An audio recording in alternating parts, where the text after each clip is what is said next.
Assalamualaikum warahmatullahi wabarakatuh. Dengan saya Restu Raisandi, mahasiswa Sistem Informasi 17 Universitas Buana Perjuangan Karawang. Pada kali ini saya menginjak pada semester 6 dan di sini saya akan memenuhi tugas ujian tengah semester untuk mata kuliah Sistem Penunjang Keputusan.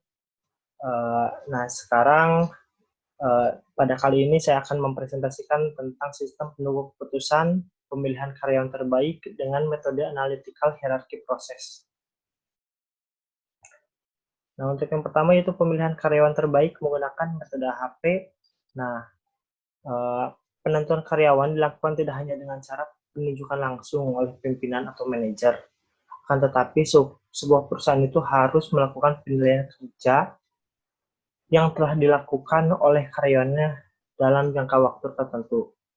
Dan tentunya akan ada sebuah reward atas keberhasilan yang telah dicapai oleh karyawannya. Hal ini dimaksudkan untuk mendorong setiap karyawan untuk selalu memberikan kinerja yang terbaik bagi perusahaan dalam melaksanakan tugas dan kewajiban di perusahaan. Nah, untuk metodenya sendiri saya menggunakan metode AHP yaitu Analytical Hierarchy Process. AHP untuk penyederhanaan suatu persoalan kompleks yang tidak terstruktur, strategik, menjadi bagian-bagiannya serta menata dalam suatu hierarki. Kemudian tingkat kepentingan setiap variabel diberi nilai numerik secara subjektif tentang arti penting variabel tersebut secara relatif dibandingkan dengan variabel lain. Dari berbagai pertimbangan tersebut, kemudian dilakukan sintesa untuk menetapkan variabel yang memiliki prioritas tinggi dan berperan untuk mempengaruhi hasil pada sistem tersebut. Nah, di sini ada nilai-nilai referensi dari metode AHP. Yang pertama itu nilai 1. Nah, nilai 1 itu didefinisikan sebagai sama pentingnya dibandingkan dengan yang lain. Kemudian ada nilai 3, yaitu penting dibandingkan dengan yang lain. Kemudian nilai 5, ada lebih penting dibandingkan dengan yang lain. 7, sangat penting dibandingkan dengan yang lain. 9, mutlak sangat penting dibandingkan dengan yang lain. Nah, untuk sisanya, untuk angka genapnya itu sebagai didefinisikan nilai tengah dari dua nilai yang berdekatan. Di sini juga ada nilai reciprocal, yaitu didefinisikan sebagai jika elemen I memiliki salah satu angka di atas ketika dibandingkan dengan elemen J, maka J memiliki nilai kebalikannya ketika dibandingkan elemen I. Setelah itu masuk ke metode penelitian. Di sini ada 3 metode, yaitu wawancara, studi dokumentasi, dan kuesioner. Wawancara sendiri yaitu digunakan untuk mengetahui alur proses pemilihan karyawan terbaik dan untuk mengetahui masalah yang ada pada proses pemilihan karyawan terbaik. Kemudian untuk studi dokumentasi dilakukan untuk mengumpulkan data yang berbentuk dokumen yang digunakan sebagai pedoman dalam pemilihan karyawan terbaik. Dan yang ketiga itu kuesioner. Kuesioner yang disebarkan adalah kuesioner yang digunakan untuk mengukur tingkat kepentingan dari masing-masing kriteria yang ada untuk dijadikan sebuah matriks perbandingan berpasangan.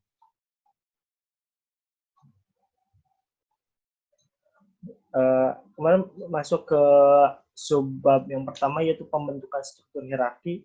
Nah, di sini ada goal, kriteria, dan alternatif. Goalnya itu yaitu pemilihan karyawan terbaik. Jadi goalnya itu ada hasilnya, siapa sih karyawan terbaik ini. Kemudian untuk kriteria sendiri di sini ada 6, yaitu cleanliness, hospitality, akurasi, maintenance, produk quality, dan speed. Kemudian untuk alternatif sendiri ada 3 karyawan, yaitu karyawan 1, 2, dan 3. Nah, pembentukan kriteria yaitu yang tadi itu, yang pertama itu cleanliness yaitu untuk kebersihan, kemudian hospitality ramah tamahan, kemudian akurasi, ketepatan, maintenance, perawatan peralatan, produk quality, kualitas produk yang dihasilkan, dan terakhir speed yaitu kecepatan. Nah, untuk pembentukan alternatifnya tadi ada karyawan 1, 2, 3. Nah, untuk karyawan 1 yaitu Leni, karyawan 2 Julian Syah, kemudian karyawan 3 Novi Natalia. Kedua itu perbandingan kriteria. Nilai bobot dari masing-masing kriteria diperoleh dari kuesioner yang dibagikan kepada para manajer perwakilan. Hasil dari perbandingan tingkat kepentingan kriteria pemilihan karyawan terbaik dapat dilihat pada tabel berikut. Nah, di sini ada kriterianya. Untuk di tabelnya itu di sebelah kiri ya. Ada kriteria, ada clean lines, hospitality, accuracy, maintenance, product quality, dan speed. Nah, untuk di sini juga di kolom berikutnya di sini tuh ada CHAMPS. Ini juga C itu untuk clean lines, H itu untuk hospitality, A itu akurasi, M itu maintenance, P-nya product quality, dan S untuk speed. Nah, di sini untuk pemberian nilainya, clean lines itu diberi 1, dan ini hospitality ke hospitality 1, dan yang lainnya pun begitu. Nah, di sini saya misalkan untuk clean lines ke hospitality. Di sini menurut penelitian itu clean lines itu butuh 5, yaitu membutuhkan nilai 5. Maka dari itu di hospitality dan ke clean lines yaitu 1/5. Nah, misalkan lagi dari clean lines ke maintenance. Untuk clean lines saya kasih 2. Otomatis dari maintenance ke clean line itu di sini 1/2. Berarti di sini tuh 1/2, jadi 0,50. Kemudian contoh satu lagi dari akurasi ke product quality, ke maintenance saja. Akurasi ke maintenance. Untuk akurasi saya nilai, karena akurasi menurut saya lebih penting, jadi saya kasih 2. Dan di maintenance ke akurasi di sini 1/2 jadinya di sini, jadi 0,5. Dan yang lainnya pun begitu. Nah, untuk selanjutnya masuk ke normalisasi. Saya bedakan dulu. Nah, untuk normalisasi perbandingan kriteria di sini, nah ini nilai-nilai ini bisa 0,16, kemudian ada untuk clean lines ke hospitality itu ada 0,28. Ini diambil dari sini. Nah, saya buka dulu Excel-nya. Nah, nilai-nilai yang tadi, yang ini misalkan clean lines ada 0,16, 0,28, 0,37. Nah, ini nilai-nilai hasil dari normalisasi perbandingan kriteria, yang mana ada normalisasi, yang mana ada rumusnya, yaitu sigma baris ke n sama dengan baris ke n per sigma kolom ke n prioritas atau bobot ke n sama dengan sigma baris ke n. Jadi seperti ini. Saya buka dulu Excel, kemudian 0,16 ini diambil dari 1 dibagi total dari nilai yang ada di clean lines ini. Jadi di sini totalnya itu ada 6,28. Jadi 1 bagi 6,28 maka hasilnya 0,16. Misalkan lagi, nah ini ada 0,20 dibagi dengan 6,28.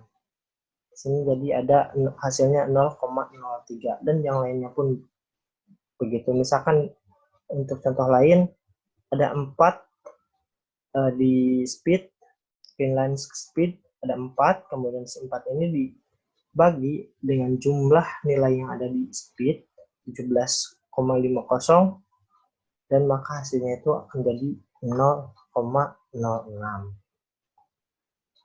Nah, di sini ada nilai rata-rata. Kalau di sini nilai eigen ya, nilai eigen. Nilai rata-rata atau nilai eigen itu diambil dari jumlah dari semua ini, kemudian dibagi, di sini kan ada 6, 1, 2, 3, 4, 5, 6. Jadi dibagi 6, maka hasilnya 0,23.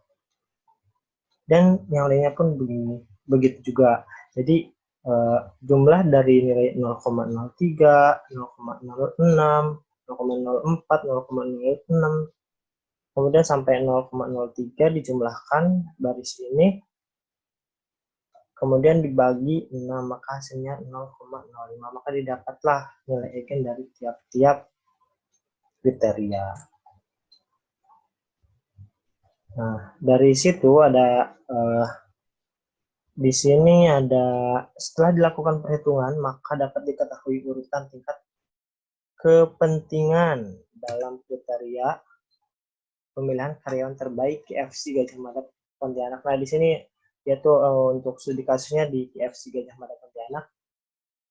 Nah, di sini dihasilkan produk quality 37%, clean lines 23%, akurasi 16%. Nah, ini persen-persennya itu diambil dari nilai sini. 37, nah ini quality paling gede ya 0,37, kemudian ada di clean lines 0,23, kemudian di akurasi ada 0,16, maintenance ada maintenance di sini 13, maaf 13. Kemudian speed ada 0,6% dan hospitality 0,00%. Lanjut ke slide berikutnya. Di sini ada konsistensi rasio. Konsistensi rasio adalah tingkat konsistensi perhitungan yang telah dibandingkan apakah konsistensi atau tidaknya. Jika hasil nilai akhir konsistensinya kurang dari 1, maka hasilnya konsisten. Sebaliknya, jika hasil nilai akhirnya lebih dari 1, maka hasilnya tidak konsisten dan harus dihitung kembali dengan menginputkan nilai perbandingan atau nilai preferensi yang baru. Di sini ada rumusnya. Sigma max sama dengan dalam kurung sigma kolom ke-1 kali bobot ke-1 plus sampai ke kolom ke N kali bobot ke N.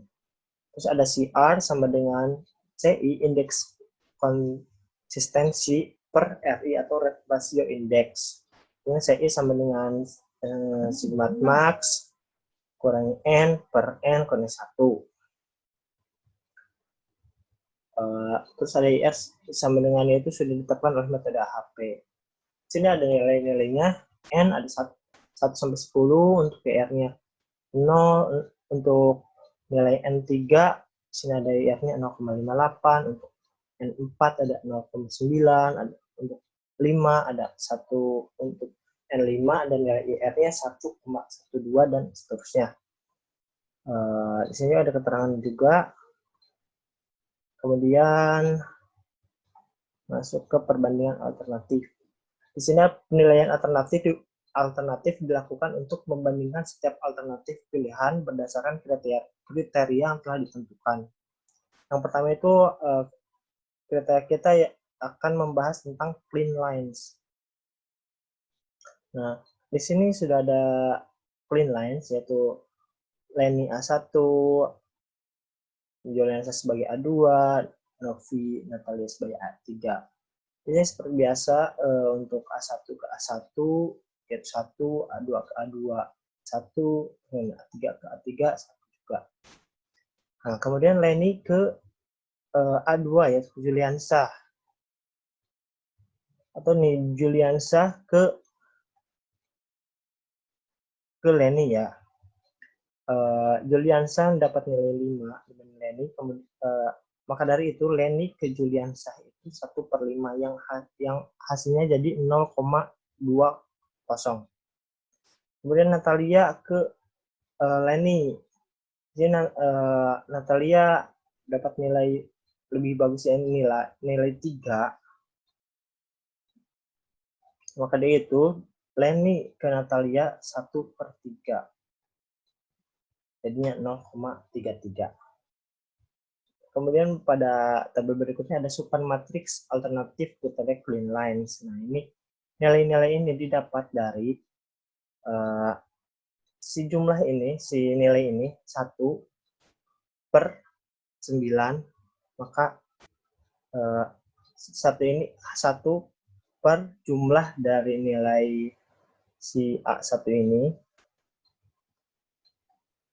maka hasilnya 0,011. Ini 0,56 didapat dari 5 dibagi 9 ini.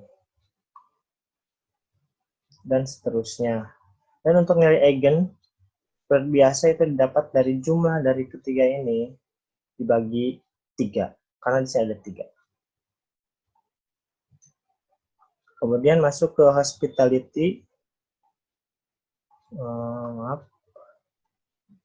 Nah, hospitality juga begitu kita menilai ketiga karyawan ini adalah ini Juliansyah sama Novi dinilai, kemudian nanti dibikin supermatrix alternatif kriteria lagi untuk hospitality-nya seperti yang dilakukan pada clean lines. Di sini juga sudah ada akurasi, sudah ada nilai-nilainya juga. Dan supermatrix alternatif kriteria akurasi juga udah ada di sini nilai-nilainya. Sama seperti hal yang tadi untuk cara penghitungan membuat tabel supermatrix alternatif kriteria ini. Dan untuk penghitungan dari berapa sih nilai eigennya itu sama seperti yang tadi dicontohkan di bagian clean lines.